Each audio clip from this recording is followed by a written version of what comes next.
In this story, the Lord Almighty is teaching us that He does not have any relation with anyone on the basis of which He would forgive or punish someone. He will forgive on the basis of good deeds, and will punish on bad deeds, as clear as it can get. Prophet Noah is considered to be one of the early prophets in the world. The Lord Almighty says in the Quran, "We sent Noah towards his nation. He said, I am a clear warner, and I am telling you that the idols that you worship." There were 5 idols they used to worship. The background of these 5 idols was that there were very pious people who always used to pray to the Lord Almighty. After their death, people made their statues in respect towards them. The same way the statues of famous people are made nowadays. In Islam, it is prohibited to make statues. So there were 5 pious people who died, and people made statues in the memory of them. Initially, they were just made to remember those 5 pious people, but later on, people started to worship them. Then a concept was developed that the Lord Almighty has given authority to these statues of the pious people too. Keep in mind, the polytheism began from this concept that the Lord Almighty has given the authority to the pious people or prophets too. That we can ask for children, rain and so on, from prophets too. The rank that the Lord Almighty has given to the prophets is not due to the authority, but because they are the messengers of the God. For example, if an ambassador of a superpower country would visit a third world country, he will have higher value. He will not have a higher value because he can take decisions for the whole superpower country. The decision will be taken by the government of the superpower country. His disrespect will be considered as a disrespect of the superpower country. The point is, the stronger the country will be, the higher the value of its ambassador will be. The God is the most powerful, hence, His messenger has the highest value or rank. Coming back to the Prophet Noah's story, his nation started to ask from the statues of the pious people. Prophet Noah was the first prophet who came to eliminate the polytheism from the face of the earth. Before him there was no polytheism in the nations. Disobedience was there, so the prophets used to come to guide them to the straight path. According to the Quran, Prophet Noah preached for 950 years to his nation. This shows that people are always unwilling to leave their family traditions. They say, "Our culture does not accept any change." Only 40 or 50 people accepted the message of Prophet Noah, that is it. He conveyed the Lord's almighty message at the daytime and at the night. A time came that they used to stick their fingers in their ears, when they used to see Prophet Noah. He said, "Do not worship anyone except the Lord Almighty. Do not ask from anyone else except the Lord Almighty. Do not ask from these pious people and their statues. I warn you of a painful torment from the Lord Almighty." The wealthiest, influential, and upper-class people replied to Prophet Noah, "You are just a normal human being like us." Every prophet faced the same kind of sarcasm, that you are just a normal human being. The Lord Almighty never told the messengers to reply to them, "No, I am not a human being like you." Every prophet replied, "When did I say that I am not a human being like you? Or I have some powers, or I can fulfill your needs and wants? You should focus on the message which I am conveying to you, if it is true or not. Do not look at who is conveying a message of the Lord Almighty, an angel or a human being. Instead, focus on the message." It is common to believe there are some technical things which are required to become a pious person. A normal person cannot be pious. They think, a pious person cannot get sick, cannot have issues in life, cannot have a misunderstanding with a wife, cannot purchase things like normal people, and so on. Please bear in mind, a messenger, a prophet, or a pious person faces the same kind of issues in life: misunderstanding, sickness, need for food, making friends, so on. Because they are human beings. So coming back to the story of Prophet Noah, his nation's upper class asked him, "If you are a true messenger of God and the God is happy with you, then why are you poor? why you do not pray to God to give you wealth, power, and other things like we have. The God should send down treasures from the sky for you. And if the God is unhappy with us, then why is He giving us wealth, power, and better life, as compared to yours? Keep in mind that in the eyes of God these worldly things have no value, and it is not a criteria of making someone a messenger, a prophet, or a pious person. And they said to Prophet Noah, the second thing is, the people who follow you are also from a lower class. Most of them are very poor. If you will get rid of those kind of people, then there is a chance that we might listen to you. Prophet Noah replied, I am on the truth from the Lord Almighty. I have given you evidences, verses, lessons, signs, and proofs. Tell me if you have anything to prove me wrong, other than, I also eat, drink, get sick, or poor people follow me. I am not asking you for wealth or power. I have been preaching you for 950 years. The whole nation is opposing me. What am I getting from it? This is yet another evidence that I am a true messenger of the Lord Almighty. As far as this is concerned, that I should remove the poor people from my circle, that would not be possible for me. Even if all the wealthy people would die as disbelievers, they will meet their Lord, and you will also meet your Lord.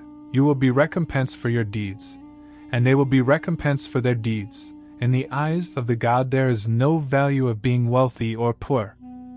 If I will turn my face away from them, then tell me, will you guarantee to save me from the punishment of my Lord?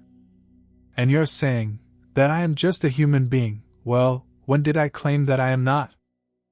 Nor do I claim that I have treasures of the Lord Almighty, or I know the unseen, or I am an angel and the people you are pointing fingers to. I cannot claim that the Lord Almighty will not enter them in paradise.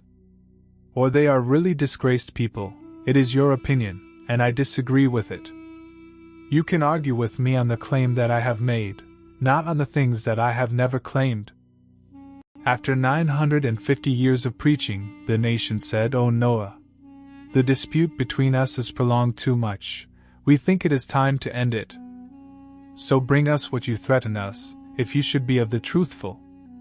Prophet Noah replied, If the Lord Almighty wills, He will send down the punishment, and you will not cause Him failure. And he also said very sadly, My advice will not benefit you, although I wish to advise you. If the Lord Almighty should intend to put you in error, what can I do? Then the Lord Almighty informed Noah, O Noah, the people who has already accepted the truth are the ones to be saved. More people will not accept it. It is important to note that the Lord Almighty waited for the last person to accept the truth, before sending the punishment on the disbelievers. This is a proof that in the eyes of the Lord Almighty how valuable the faith is. He waited 950 years for that last person, who accepted the message of Noah. It is narrated in Hadith, the Lord Almighty will not destroy the universe until the last person will die, who used to say Allah. He has made it for Himself. If no one will take His name and believe in Him, then why would He keep it? The reason the Lord Almighty destroyed the rest of the disbelievers was, they would have spread the disbelief in their generations to come. That would not have been a mercy on the humanity. When the God informed Prophet Noah that more people will not accept the message, he asked the Lord Almighty, What should I do then? This shows that the prophets have no knowledge of unseen. The Lord Almighty told him to build a boat under our supervision, meaning, we will guide you how to build a boat. As the Prophet Noah did not know how to build it. And do not address me concerning those who have wronged, indeed, they are to be drowned. Out of mercy you might start to ask for more respite for them. You do not have a permission to pray for them any more. They all will be destroyed, and it has been decided. All three, Jewish, Christians and Muslims believe in this story because it is present in Torah, Bible and Quran. Even the historians believe that it did happen. And he constructed the boat, and whenever an assembly of the eminent of his people passed by him, they ridiculed him. He said, If you ridicule us, then we will ridicule you just as you ridicule. and you are going to know who will get a punishment that will disgrace him on earth, and upon whom will descend an enduring punishment in the hereafter. So it was, until when our command came and the oven overflowed, we said, load upon. Quran says, water started to gush out from the earth and a heavy rain from the sky. We revealed to Noah, load upon the boat of each creature 2 mates and your family.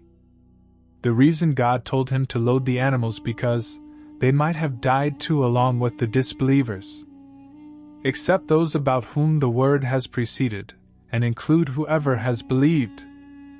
But none had believed with him, except a few. And Noah said, embark therein, in the name of Allah is its course and its anchorage. This is also a prey for embarking a ship or a boat.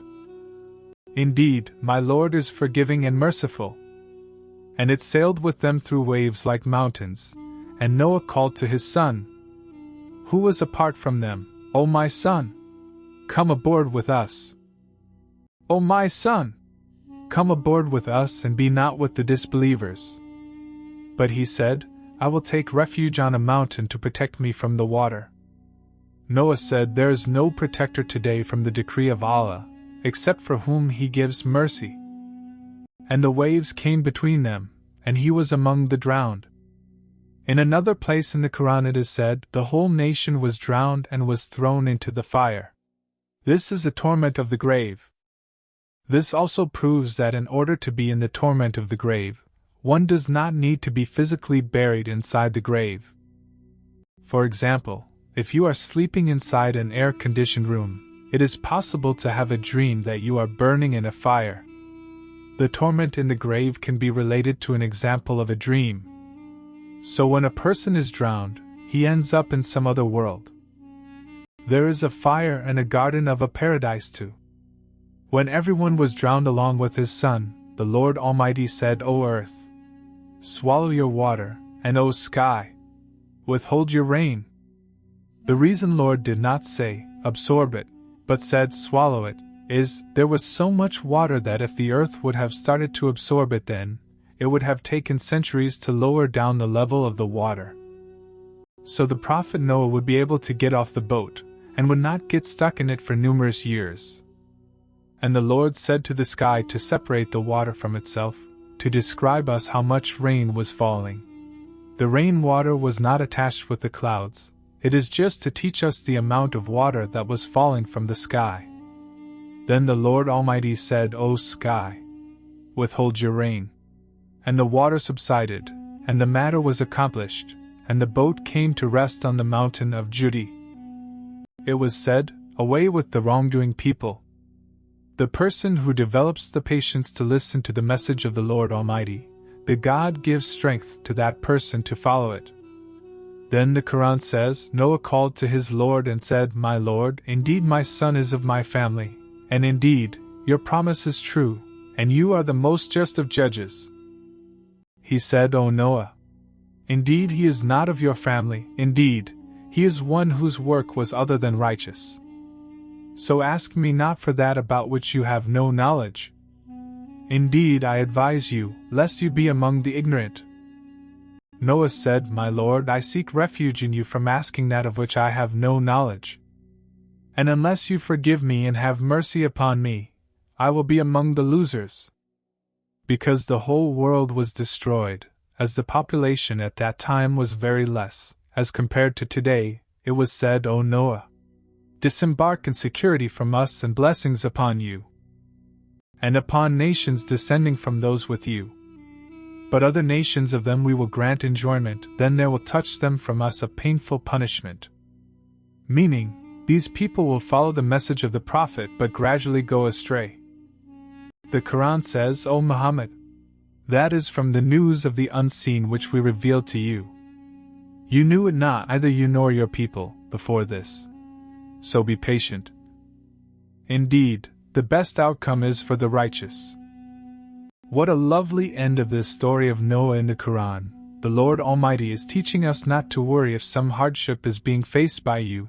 Keep an end in mind. If you are righteous, then you will be successful.